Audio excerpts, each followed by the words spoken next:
संत अक्सर अपनी विद्वता को लेकर के जंग करते रहते हैं।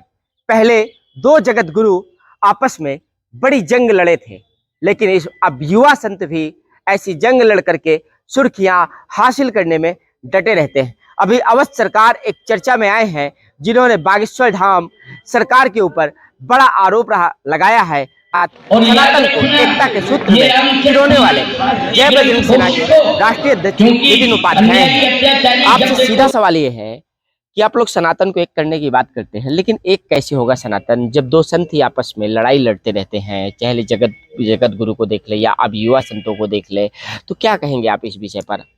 देखिए, हमारा संगठन सभी संतों का सम्मान करता है और मैं खुद सभी संतों का सम्मान करता हूं, और उनके बारे में मैं ज़्यादा नहीं बोल सकता क्योंकि वो संत हैं। हम तो उनके सिर्फ चरणों के दास हैं, और उनके चाहे जगत गुरु हों या छोटे संत हों, बड़े संत हों, छोटा बड़ा कोई नहीं, हम सबको आदर देते हैं, सम्मान देते हैं और यही अपेक्षा रखते हैं कि सभी एक रहें। चलते चले थोड़ा तो, लेकिन आप देखिए, अगर आपको कोई सीधे आकर ढोंगी कह दे तो अच्छा लगेगा क्या? अब बागेश्वर धाम सरकार के आप भक्त हैं, अक्सर हम देखते रहते हैं, आप आशीर्वाद लेते रहते हैं उनका। अब आपके ही क्या कहते हैं, जो संत हैं, इतने बड़े संत हैं जिन्होंने हिंदू राष्ट्र बनाने की बात की, आपका भी एजेंडा है हिंदू राष्ट्र, और उनको ढोंगी कहा जा रहा है, तो फिर क्या कहेंगे? नहीं, ये गलत है। देखिए, और ये आपस में नहीं करना चाहिए। संतों का काम है कि लोगों को एक करना, धर्म का प्रचार करना, ना कि आपस में एक दूसरे की बुराई करना, और ये बहुत दुख का विषय है और ऐसा नहीं होना चाहिए हमारे हिसाब से। और हम अपेक्षा करेंगे, और हम अगर आपके चैनल के द्वारा ये बात वहाँ तक पहुँचती है, देखिए, लोगों की आस्था व्यक्ति पर नहीं है, स्थान पर है। आज हम कामता नाथ में हैं तो लोगों की आस्था कामता नाथ में है। कामता नाथ के पीठाधीश्वर बदलते रहेंगे, अधिकारी बदलते रहेंगे, लेकिन कामता नाथ कल भी थे, आज भी हैं और आगे भी रहेंगे। इसी प्रकार बागेश्वर धाम है। बागेश्वर धाम एक पवित्र स्थान है, वहाँ पर लोगों की आस्था, आज करोड़ों लोग जाते हैं। बागेश्वर धाम के पीठाधीश्वर पंडित धीरेन्द्र शास्त्री जी हैं, वो लोगों को एक होने की बात करते हैं, हिंदुओं को एक होने की बात करते हैं, अपने सनातन धर्म का प्रचार कर रहे हैं, भारत को हिंदू राष्ट्र बनाने की बात करते हैं। तो ये तो खुशी का विषय है, और इसमें सभी संतों को उनको सपोर्ट करना चाहिए, समर्थन करना चाहिए कि एक 26 साल का युवा संत बिना डरे, आजकल देखिए, एक अगर कोई बयान जारी कर देते हैं किसी दूसरे धर्म के खिलाफ तो फतवा जारी होता है सर तन से जुदा का, उनके ऊपर भी जान का खतरा है। आप छोड़िए जरा सा, वो तो उनकी बात हम बाद में कर लेंगे, लेकिन बाबा के बातों में लॉजिक तो, उन्होंने एक बात ये कही कि रामचरितमानस पढ़ी जाती है, राम कथा कही जाती है और श्रीमद् भागवत कही जाती है। अब ये क्या नया ट्रेंड चला दिया? लॉजिक था, मैंने सुना है कि उनका लॉजिक था कि राम की कथा को हनुमान जी सुनते हैं। सही बात है, लिखा है चौपाई में कि रामचरित सुनबे को रसिया, बराबर है।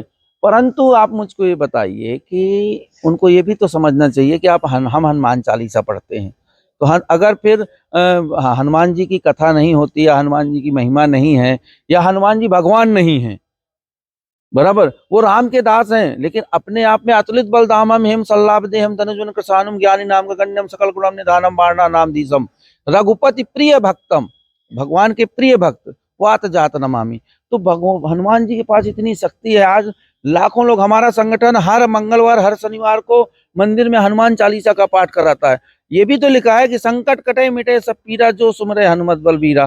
तो अगर हनुमान जी की कथा के माध्यम से हम हनुमान जी उनकी आराधना करते हैं, उनको याद करते हैं, उनकी भी महिमा लोगों तक पहुंचती है, तो इसमें गलत क्या है?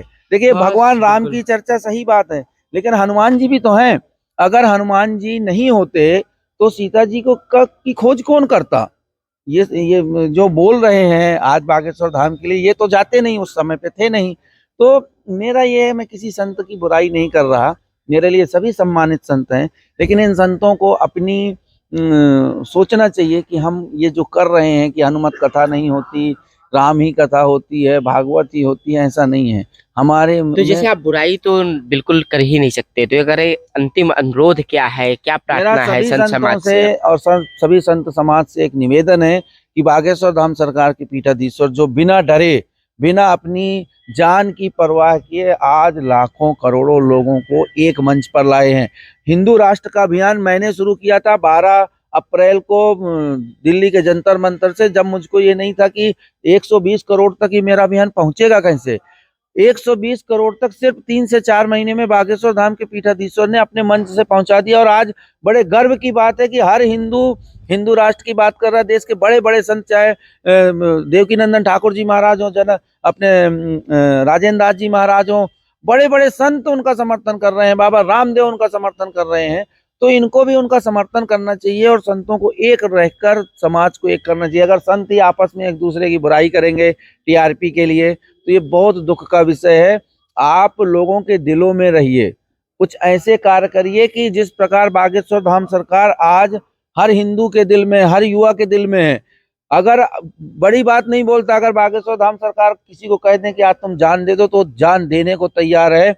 उन्होंने इतना लोगों को एकत्रित किया है ये आस्था से। तो उसी प्रकार आप भी अपने आस्था से, अपने ग्रंथ के माध्यम से, अपने चमत्कार के माध्यम से किसी प्रकार भी लोगों का भला करें और लोगों को एकत्रित करें। मेरा यही निवेदन है। यही निवेदन किया है जय बजरंग सेना के राष्ट्रीय अध्यक्ष नितिन उपाध्याय ने। लेकिन हम आपको याद दिला दें कि युग चाहे जो भी रहा हो, स्वामी विवेकानंद को कितना प्रताड़ित किया था बड़े बड़े संतों ने। एक हिंदू समाज का एक ऐसा संत जो विदेश की भूमि में हिंदुओं की बात रखने के लिए, सनातन की बात रखने के लिए बतौर वक्ता पहुंचा था। और याद करिए तो उनको हिंदू समाज के किसी भी धार्मिक संस्था ने वो प्रमाण पत्र नहीं दिया था जिसके जरिए उनको वहां एंट्री मिल जाती। लास्ट टाइम पर उनको प्रमाण पत्र मिल पाया था बड़े अनुरोध के बाद। तो ये इतिहास बड़ा क्या कहते हैं जंग वाला है। लेकिन जो निवेदन है कि कृपया इस समय जो संत है वो ना लड़े, तो बहुत ही अच्छा कहा जाएगा। और टीआरपी के लिए तो ऐसा बिल्कुल भी नहीं किया जाना चाहिए।